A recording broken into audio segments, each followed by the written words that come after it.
Hey guys, how are you? I'm back with a new client tutorial. This is Cynthia and she spoke a lot during the video, so if that bothers you, I'm sorry, but clients speak to me while I do their makeup and we have fun together. So if you want to see how I did her makeup, then just keep on watching.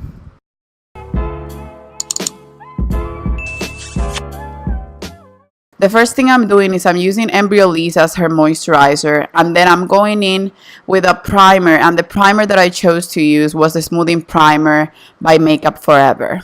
You can barely see it, but her shoulders are really orange. She's really tan, and you can see that her skin is really pink and it's really light. So what I did to start bronzing her face up, which wasn't enough, was using the Bronzing Skin Perfector by Becca as another primer. This has luminosity to it and will give you a layer of skin, sort of, that will give you a tan, but that wasn't enough, so I had to go in with a darker foundation. It's gonna look crazy until it doesn't look crazy anymore.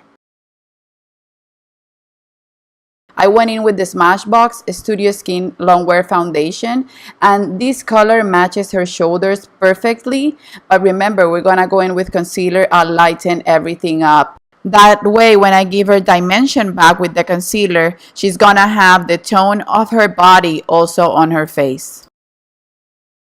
So now I'm gonna make her body color look normal in comparison to her face. So like I said before, we're gonna give dimension. So I'm using the NARS Radiant Creamy Concealer in Custard, and this will lighten the places that need to be lighter and still have the dimension with the color of her shoulders. So what I'm doing is blending in with the Beauty Junkie sponge, and you'll see the result. She looks perfectly fine at the end of me blending the concealer. A makeup artistry trick that I can teach you guys is that it's better to go in with a darker foundation than going in crazy with bronzer over a light foundation that matches her face and not her body.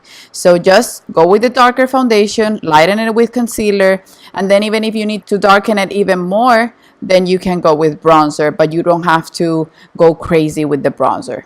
To set the concealer and bake her face, I went in with the Colorless Powder by Ben Nye, and this will also lighten a little bit of the foundation if you leave it long enough. So I left it for about 3 or 4 minutes and then removed it, and this will do the trick. I never leave it in the under eyes for long, but the rest of the face I will, and I'm using the 02 brush by Wayne Goss to remove the excess.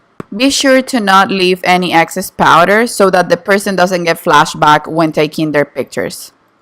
To give even more warmth to her face, I'm gonna go in with a bronzer, and the bronzer that I chose after I removed the excess powder that I was using to set her foundation, I went in with the Kevyn Aucoin palette using the bronzer Desert Nights. This is a really orange bronzer which matches her body perfectly right now.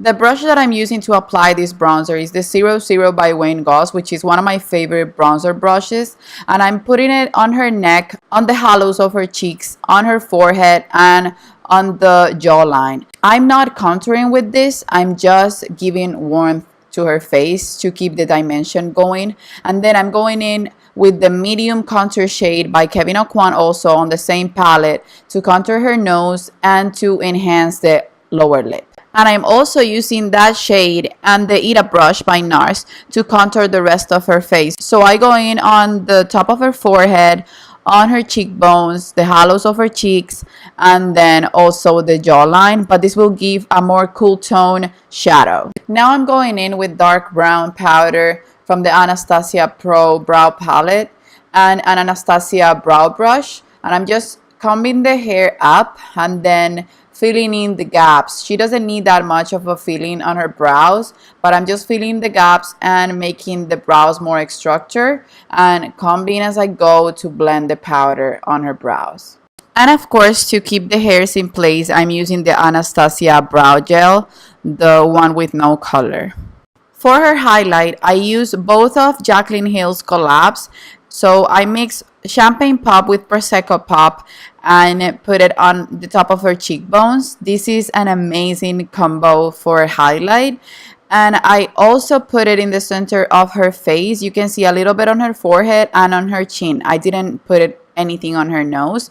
And then I went in with the same Jaclyn Hill palette and Pamplemousse and Amaretto mixed together to give a pinky but brownish look. And after finishing all her face makeup, I went in with a dual fiber brush. This one is by Sigma, and my Radiant Light powder by Hourglass, and buffed everything into the skin. This technique will make your makeup look flawless and part of your skin and not sitting on top. And then to start the eyes, I went in with my favorite eyeshadow palette. This was my bridal look. This is my Charlotte Tilbury Dolce Vita palette, and every time I want to do a look that's amazing, beautiful, and sexy and sultry, but not super black, smoky, and harsh, I go in with my Dolce Vita palette. I go in with the lighter shade first, which is the primer all over her lid till her brow, so that it will give a brow highlight. And then I go in with the reddish color all over her lid and smoke it out. Then I go in with the brown shade and put it just on her mobile lid with another type of brush and just set the color in. And then with my finger, I go in with the highlighting shade and put it on top to make it pop. But it's just a simple look. You just have to blend every time you put a new color on the eyes to make it look smoky and sexy. But it's just beautiful, and the shadows work beautifully. Then to finish the eye, I go in the lower lash line with my 05 brush by Wayne Goss, which is a pencil brush, but it's super soft. So I mix the reddish brown and the brown, and I put them in the lower lash line together and smoke it out so that it can complement the sultry look on the upper lid. After that, to line her upper and lower waterline, I go in with the Sephora waterproof eyeliner. This one is really good. And this is the hardest part on the clients. They want to cry all the time. You just tell them to look in the opposite direction that you're going to be putting the pencil on, and that's it. It's easier that way. To give even more definition, I'm using Kat Von D tattoo liner in Trooper, and I'm lining on top of her lashes really close to her lash line. That day she had dying eyelash extensions, so usually we don't put mascara on top of them, just clean them with water and a spoolie, but today we did the mascara. So what I did was just use a disposable mascara wand and put my favorite mascara at the moment, which is the L'Oreal Voluminous Carbon Black. And then I went in with the primer shadow on the Charlotte Tilbury Dolce Vita palette and highlighted the inner corner.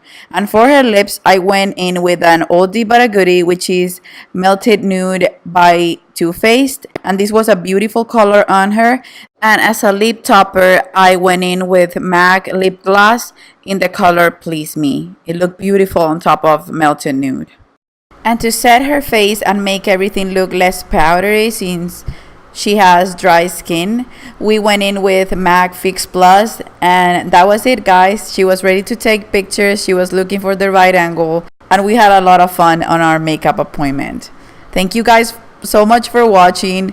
We were having a blast because she was shy. She was camera shy. She couldn't do the looking from one side to the other without laughing. So we had a fun time, and I hope you guys enjoyed. Remember to be nice and to comment down below if you want to see another client tutorial. And that's it, guys. See you soon. Subscribe. Bye.